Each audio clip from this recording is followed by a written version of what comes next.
Subscribe now and press the bell icon.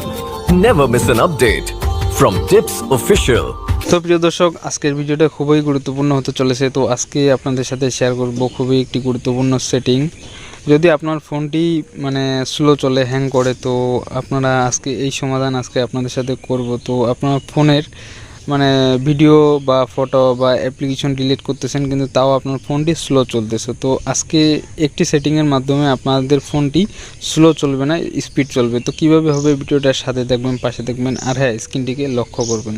তো আপনারা তো ফোন থেকে স্টোরি থেকে ফটো, ভিডিও, অ্যাপস, ডিসপ্লে থেকে ডিলিট করে দেন, কিন্তু আসলে তাও আপনার ফোনটি স্লো চলে। তো আজকে আপনাদের সাথে শেয়ার করতেছি আপনারা কি করবেন। আপনার ফোনের যে প্লে স্টোরটি আছে, প্লে স্টোরটি এইভাবে ওপেন করবেন। প্লে স্টোরটি ওপেন করার পরে আপনাদের সামনে একটি এইরকম ইন্টারফেস চলে আসবে।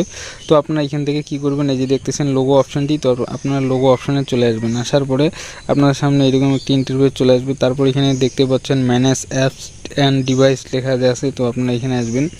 আসার পরে আপনারা এখান থেকে কি করবেন, এখানে অলে আসবেন।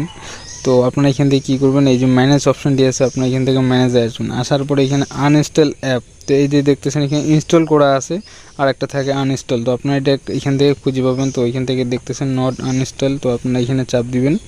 তো দিয়ে দেখবেন আপনার ফোনে যে আছে এগুলো সব ডিলিট করে দিয়েছেন, কিন্তু আপনার ফোনে নাই, অথচ আপনার ফোনটি এই অ্যাপসগুলো দিয়ে লোড হয়ে আছে। তো আপনারা এইভাবে এগুলোকে রাইট চিহ্ন করে, সবগুলোকে রাইট চিহ্ন করে আপনারা এগুলোকে ডিলিট করে দিবেন। তো আপনার ফোনটি দেখবেন অবশ্যই স্পিড চলতে লাগবে। তো বন্ধুরা, এই ছিল আজকের ভিডিও, আপনাদের সাথে শেয়ার করলাম। ভিডিওটা দেখে যদি একটু উপকার হয় অবশ্যই সাথে থাকবেন। আজকের মতো ভিডিওটা এখানে শেষ করলাম। আবার দেখা হবে অন্য অনেক ভিডিও নিয়ে। ভালো থাকবেন, সুস্থ থাকবেন। আসসালামু আলাইকুম।